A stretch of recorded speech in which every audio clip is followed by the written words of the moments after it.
if t is 5 more than s is 4 less than r, what is t when r equal to 3? देखो कह रहे हैं t is 5 more than s, यानी s plus 5 t के बराबर होगा. s is 4 less than r, s 4 से less होगा यानी r माइनस 4 होगा. तो कह रहे हैं कि अगर r की वैल्यू 3 है तो बताओ t क्या होगा. r की वैल्यू अगर 3 है तो 3 माइनस 4, s की वैल्यू क्या आ जाएगी? -1 आ जाएगी. t की क्या आ जाएगी? -1 + 5 यानी 4. t की वैल्यू क्या आ जाएगी? 4 आ जाएगी. फिर कह रहे हैं if a and b are multiple of 3, which of following can not also be multiple of 3. Multiple of 3 यानी फ़र्ज़ करो a 3 है, b 6 है. बेहतरीन तरीका ये होता है. तो कौन सी वैल्यू है जो मल्टीपल नहीं होगी 3 की? a + b तो होगी, a - b भी होगी, a × b भी होगी. अब 3 6 की जगह आप कोई भी सपोज करके देख सकते हो. 6 9 भी कर सकते हो, 9 12 भी. सबसे आसान 3 6 है. क्या ये होगी? नहीं जनाब, ये नहीं होगी. 3 + 6 9, 9 + 1 10. तो करेक्ट आंसर हमारा हो जाएगा ऑप्शन डी. ये भी हो जाएगी ज़ाहिर है. 3 6 18 + 3. ये पूछ क्या रहे थे कि कौन सा होगा जो 3 का मल्टीपल नहीं होगा. अगर ए और बी दोनों 3 के मल्टीपल हैं तो कौन सा है फॉलोइंग में से जो 3 का मल्टीपल नहीं होगा. तो करेक्ट आंसर है option D. If x square equal to k, where x and k are integer, which of following could be value of k? k की वैल्यू क्या होगी यार? वेल k क्या होगा? x का स्क्वायर. तो इसका मतलब k परफेक्ट स्क्वायर हो सकता है. इन सब में सिर्फ एक ही परफेक्ट स्क्वायर है और वो क्या है? 16. फिर विच of following expression must be negative if x less than 0. यार ये बड़ा टेढ़ा सवाल है. x लेस देन 0 का मतलब है एक्स की वैल्यू -1 -2 -3 से लेके कुछ भी और लाजमी जो नेगेटिव हो. कोई एक ख़ास केस के लिए नहीं. इसका मतलब है एक्स की हर नेगेटिव वैल्यू के लिए ऊपर ट्रू होनी चाहिए. तो देखो पहला ऑप्शन तो हो ही नहीं सकता क्योंकि यहाँ परफेक्ट स्क्वायर है. ए भी नहीं हो सकता, सी और डी भी नहीं हो सकते क्योंकि पावर जब इवन होती है तो नेगेटिव वैल्यू भी पॉजिटिव हो जाती है. अब आप बोलोगे सर अगर यहाँ -1 होता, -1 की पावर 6 तो +1 होता है. 1 - 1 0 0, नेगेटिव वैल्यू तो नहीं है. अब एक बच रहा है 2, उसको चेक करते हैं. अगर x की वैल्यू -3 होती है या -2 होती है तब तो ये नेगेटिव हो जाएगा. लेकिन अगर x की वैल्यू -1 होती है तो -1 की पावर 5 -1 ही होती है. -1 + 0 0 आ रहा है, नेगेटिव नहीं आ रहा. देखो मस्ट का मतलब है हर सूरत में, ये नहीं पूछा चांस की बात, हर सूरत में. तो इसका मतलब कोई भी ऐसी वैल्यू नहीं है जिसमें मस्ट नेगेटिव वैल्यू आए. एक्स की वैल्यू नेगेटिव रखने से, ठीक है, लेस देन नेगेटिव पे कोई भी एक्सप्रेशन ऐसी नहीं जिसमें आप 100% श्योर हो. तो आंसर हो जाएगा नन ऑफ दीज. ये बड़ा अच्छा सवाल है. If -a³ + b² equal to -a³ + 9, b could be equal which of following. देखो ये -a³ a³ कट जाएगा. b² अगर 9 के बराबर है तो b की वैल्यू क्या होगी?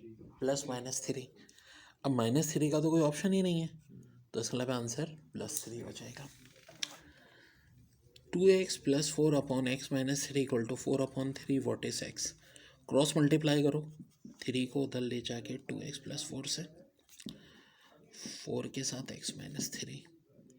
3 2 = 6x + 12 = 4x - 12.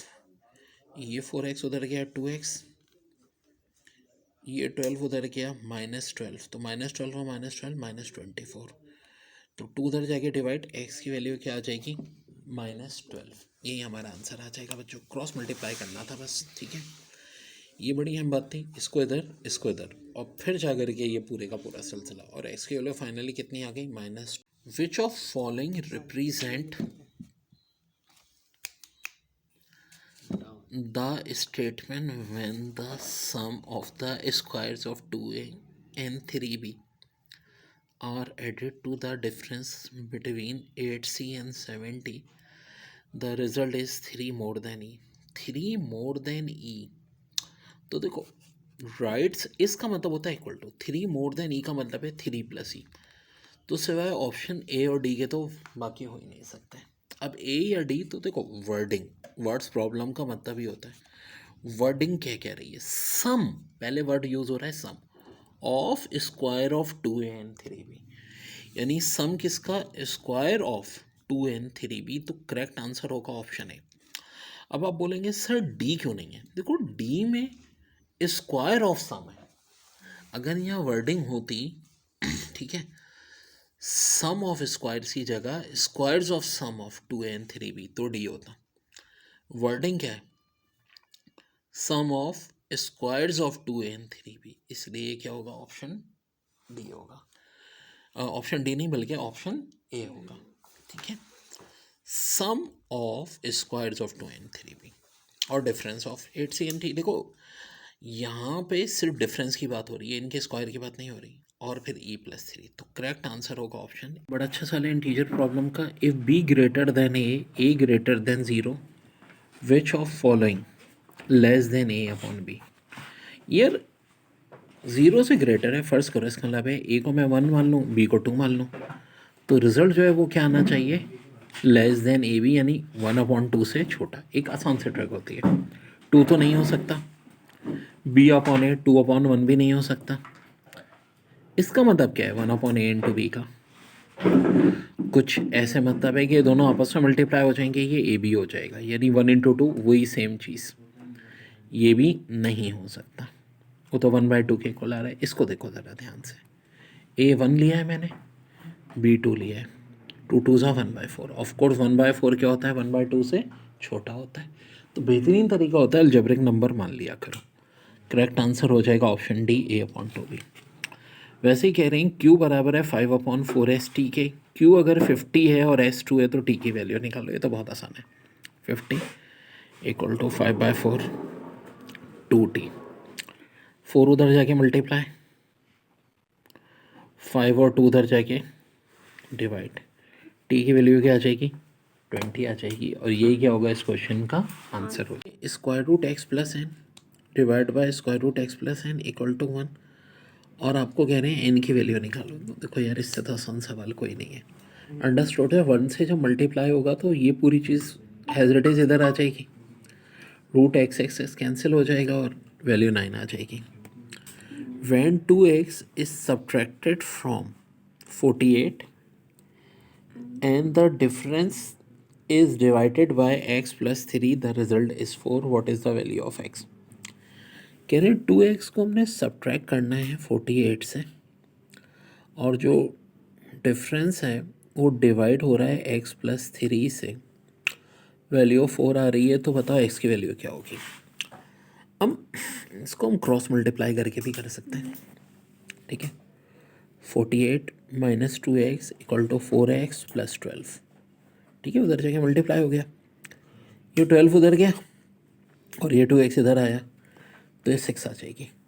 और एक तरीका ये भी था कि ऑप्शन पुट करके देखते हैं हम, ज़ाहिर है जब यहाँ 6 पुट करते तो 12 48 - 12 36, और 36/9 4, तो दोनों मेथड से आंसर आ जाता। फिर क्या कह रहे हैं, if n + 6 = 44, what is value of n। ये भी बहुत आसान है, 4 डिवाइड हो गया 44 से, 11 बचा, 6 उधर जाके माइनस कर दी, n की वैल्यू क्या आ जाएगी, 5 आ जाएगी। The value of 3x + 9 is how much more than the value of 3x - 2। 3x - 2 और 3x + 9 एक दूसरे से कितनी ग्रेटर हैं, तो देखो 9 और 2 का फ़र्क क्या होता है, 11, आंसर हो जाएगा 11।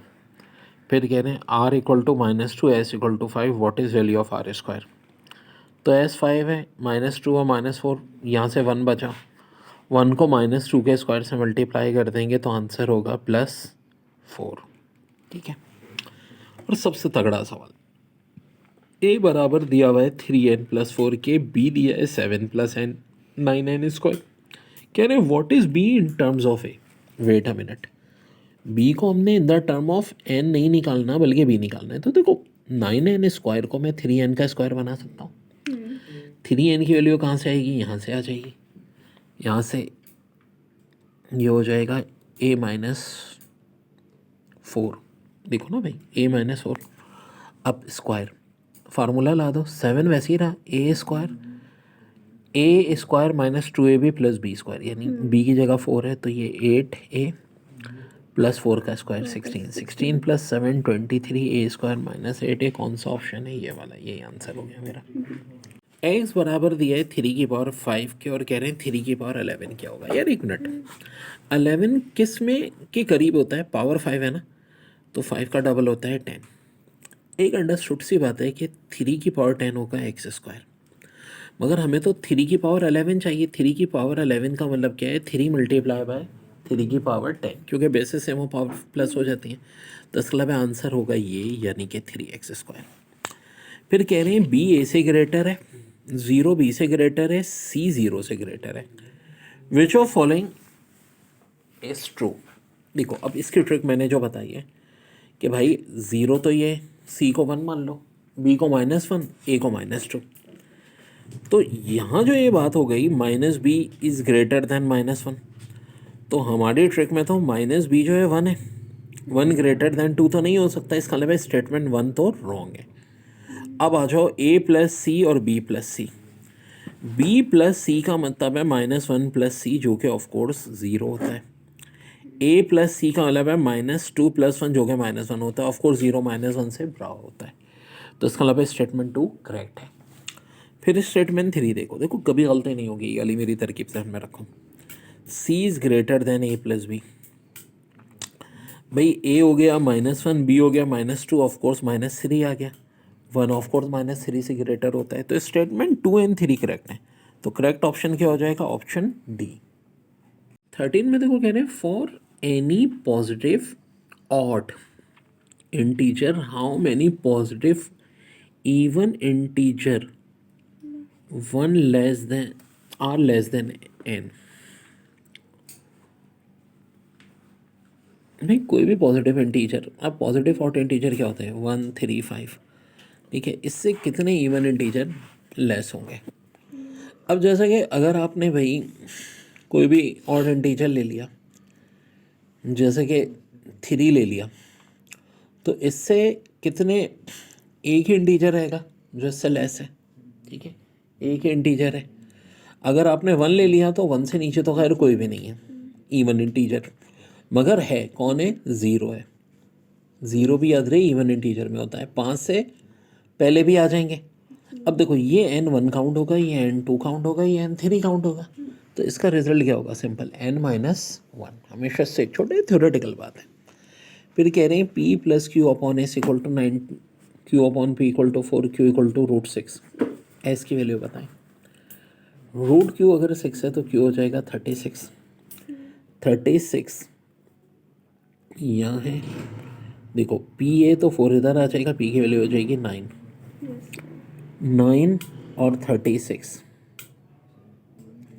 ये प्लस हुए, तो s उधर चला गया और 9 इधर आ गया, डिवाइड हो गया। 45 / 9 5 आंसर हो जाएगा।